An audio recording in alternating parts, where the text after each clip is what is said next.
Presta atenção, meus amigos e minhas amigas. Quem é que se lembra daquela história que surgiu alguns meses atrás, de que Marcelo poderia ser o novo camisa 10 do Cruzeiro?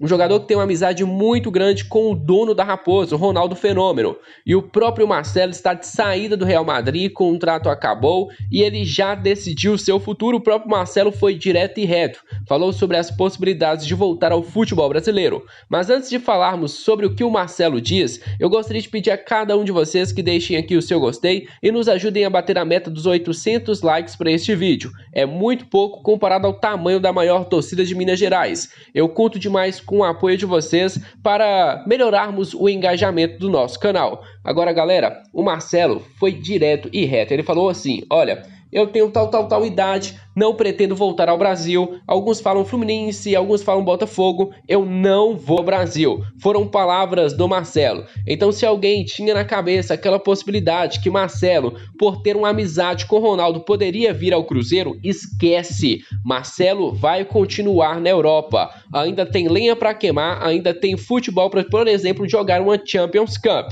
Agora, vir para a Série B do Campeonato Brasileiro, eu tinha até falado para vocês quando isso surgiu inicialmente. Falei, galera, vocês estão malucos. O próprio Marcelo poderia ser irmão gêmeo do Ronaldo, que ele não deixaria a Europa para jogar a segunda divisão. Ele não sairia de campeão da Champions para a Série B do Campeonato Brasileiro. Infelizmente, é a realidade. Quem sabe um dia o Marcelo sim possa vir ao Cruzeiro, mas neste momento essa chance é zero. E quem cravou isso foi o próprio jogador em entrevista à TNT Sports após a final da Champions Cup. Sinceramente, nação, hoje eu vi uma entrevista que me deixou arrepiado, de um jogador que pertence ao próprio Cruzeiro. Eu estou falando do Daniel Júnior, que teve participação com a sua família no Globoesporte.com. Participou seu pai, sua mãe, sua irmã e também o próprio Daniel, onde eles mostram a dificuldade que passaram no passado. O Daniel que não tinha condição, por exemplo, de comprar uma água. O Daniel que chegou a desistir do futebol com 14, 15 anos de idade. O que aconteceu? A mãe do Daniel, cara, ela chegou, pegou a Bíblia, abriu ela, pediu para o Daniel colocar as mãos no meio da Bíblia e falou, fez ele jurar diante da Bíblia que ele não desistiria dos teus sonhos. Eu vou falar para vocês, uma entrevista muito emocionante, uma família do bem, um garoto do bem. Vale muito a pena você conferir esta entrevista porque tá muito bacana. Mostra o Daniel Júnior chorando junto com os teus familiares, falando da dificuldade e vendo, olhando para trás e falando, olha, realmente valeu a pena tudo que a gente passou. E o Daniel também falou sobre a permanência dele no Cruzeiro. Ele disse ali uma parte que ele não poderia dizer não para o Cruzeiro. Olha as palavras dele. Acho que seria muita ingratidão da minha parte não renovar. Eles, Cruzeiro, roeram o osso comigo lá atrás. E agora eu chegar e dizer não? Foram palavras do próprio Daniel. Seria um gesto também de ingratidão, Ele tem que entender o momento atual do Cruzeiro que ajudou ele. Porque quando ele foi dispensado, podemos dizer assim, do Palmeiras, ele estava sem clube. Aí chega o Cruzeiro, um gigante do futebol brasileiro, e continua sustentando tanto ele quanto a tua família. Porque vamos combinar, R$ 6.000 para um jogador de futebol não é nada. Mas para a realidade do Brasil, R$ 6.000 dá para viver muito bem. É praticamente ali classe média alta da sociedade na atualidade. E olha só as palavras do Daniel. O Cruzeiro sempre acreditou no meu potencial e era um desejo pessoal essa renovação. Fico muito feliz com este novo acordo e ainda mais motivado em ajudar no processo de reconstrução do Cruzeiro. Tenho evoluído bastante e espero conquistar muitas coisas com a camisa celeste. Será uma data marcante na minha carreira, esta renovação com o Cruzeiro. Daniel muito emocionado, galera. Cheguei a arrepiar, torço demais para o futuro do jogador, que ele não faça como outros no passado que demonstrou ingratidão com o Cruzeiro, que ele vá pelo caminho certo, que ele vai ser sempre respeitado.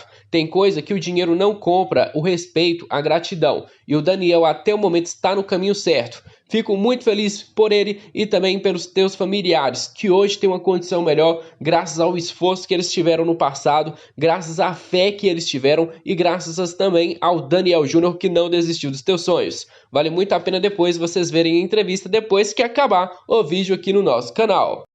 Eu estou simplesmente impressionado. Para falar a verdade, é difícil até de acreditar, Por quê, Renato? Porque o Cruzeiro vai ter uma partida dentro de casa no Mineirão na semana que vem. Mas primeiro não é o jogo contra o Operário? Sim, nesta sexta-feira o Cruzeiro vai enfrentar o Operário dentro de casa. E na quarta-feira que vem o Cruzeiro vai enfrentar o CRB no Mineirão, que nos últimos anos tem sido uma pedra no sapato do Cruzeiro. Um adversário dificílimo sempre que a gente enfrenta. Mas, Renato, qual é a novidade? Olha só, a novidade é que o Cruzeiro abriu a venda de ingressos já nesta segunda-feira. Eu achei até um pouco surpreso, né? Porque abriram a venda de ingressos muito antes do que era esperado. Até porque tem mais de uma semana até a realização do jogo. Mas olha só, galera, no primeiro dia, na segunda-feira, para um jogo que vai acontecer na próxima quarta, nós já tivemos 15 mil ingressos vendidos. O Cruzeiro abriu a venda hoje e já tem 15 mil ingressos vendidos. Se isso não te impressiona, eu não sei mais o que vai te impressionar. A torcida do Cruzeiro nem me assusto mais, porque isso é rotina, é magnífico, é espetacular, como diz o Luva de Pedreiro. A torcida do Cruzeiro é a maior de Minas Gerais e, sem dúvidas nenhuma, a mais apaixonada do Brasil. O jornalista Jorge Nicola do Super Esportes trouxe uma matéria muito interessante, onde ressaltava o trabalho de uma pessoa que não tem muitos holofotes no Cruzeiro, mas que tem feito um excelente trabalho. Eu, particularmente, não tenho problema nenhum de chegar aqui para vocês e, em público, né, pedir desculpas para um cara que eu muito critiquei no início do teu trabalho, que eu muito até mesmo pedi a saída dele, principalmente naquele caso que aconteceu com o goleiro Fábio. Eu, particularmente, cheguei ali e falei, olha, fora Pedro Martins, fora Paulo André. Mas nós temos que admitir que os dois estão fazendo um excelente trabalho. E na matéria do Jorge Nicola ressaltava o trabalho principalmente do Paulo André, que é o homem forte do Cruzeiro e também o homem forte do Real Valladolid, que conseguiu o acesso recentemente. Olha só, o ex-zagueiro raramente é flagrado em fotos ao lado do Ronaldo, mas tem tido um papel fundamental na gestão dos dois clubes. A reconstrução do Valladolid, rebaixado à segunda divisão espanhola e que conquistou acesso neste final de semana, foi toda planejada pelo Paulo André. Um dos principais reforços do time, por exemplo, foi o equatoriano Gonzalo Plata, que chegou por indicação do Paulo André. Paulo André que estava olhando o mercado e falou, olha, aquele Gonzalo Plata pode ser um bom reforço.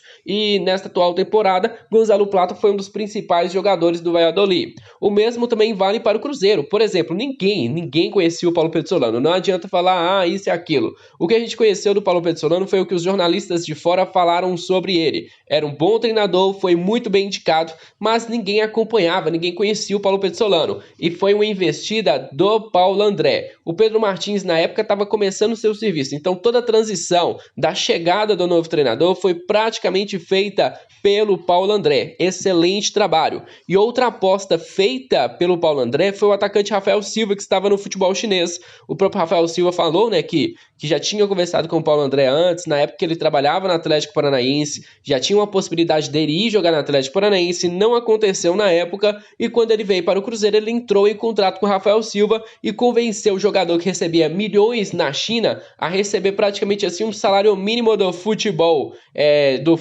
nacional aqui no Cruzeiro. Tá fazendo um bom trabalho. Eu particularmente peço desculpas pelo Paulo André por ter pedido saída dele, por ter criticado algumas decisões. Todas que foram feitas pelo Paulo André tá surtindo um efeito positivo. A torcida critica mesmo. Por quê? Porque queremos o melhor do Cruzeiro sempre. Mas nós temos que admitir que inicialmente tiramos uma conclusão precipitada do Paulo André. Tá fazendo um bom trabalho, tanto ele, quanto o Pedro Martins, quanto Paulo Pezzolano, quanto toda a equipe do Ronaldo. Tá todo mundo de parabéns. E se chegamos a ofender algum de vocês, pedimos desculpas. Eu não tenho problema nenhum em assumir um erro meu, em falar que o Paulo André, né, tinha que ter saído do Cruzeiro no início da tua passagem. Agora ele tá aí brilhando e sendo ressaltado pela imprensa mineira pelo excelente trabalho. Quem é que se lembra daquele julgamento que aconteceria agora no final do mês, onde poderia causar ao Cruzeiro a perda de 3 pontos? Pois é, o Cruzeiro está trabalhando com o seu jurídico e até o momento a informação que chegou durante esta tarde pelo jornalista Samuel Venâncio e também pelos jornalistas da Globoesporte.com é de que esta reunião, essa audiência na justiça foi adiada. Eu vou até trazer aqui para vocês uma parte desta matéria. O julgamento do Cruzeiro por cânticos discriminatórios de cunho homofóbico da torcida na partida contra o Grêmio foi suspenso. Isso porque é uma possibilidade de acordo do clube com a Procuradoria do Superior Tribunal de Justiça Desportiva, o STJD. O Cruzeiro está tentando um acordo, o Cruzeiro praticamente fala pro STJD assim: olha, eu assumo meu erro, eu assumo o erro da torcida do Cruzeiro, mas a gente não acha, né, que perder 3 pontos seja justo conosco por um ato isolado que aconteceu por uma pequena parte da nossa torcida. Nós assumimos a responsabilidade por ela, mas fazer a punição de 3 pontos não vai, né, ajudar que no futuro isso não aconteça mais. Nós temos que conscientizar a nossa torcida para que isso não volte a acontecer. A transação disciplinar foi sugerida pelo Cruzeiro. A Procuradoria quem denuncia clubes e atletas infratores. A análise ainda será feita e, caso não haja um acordo, o clube será julgado em outra sessão do STJD.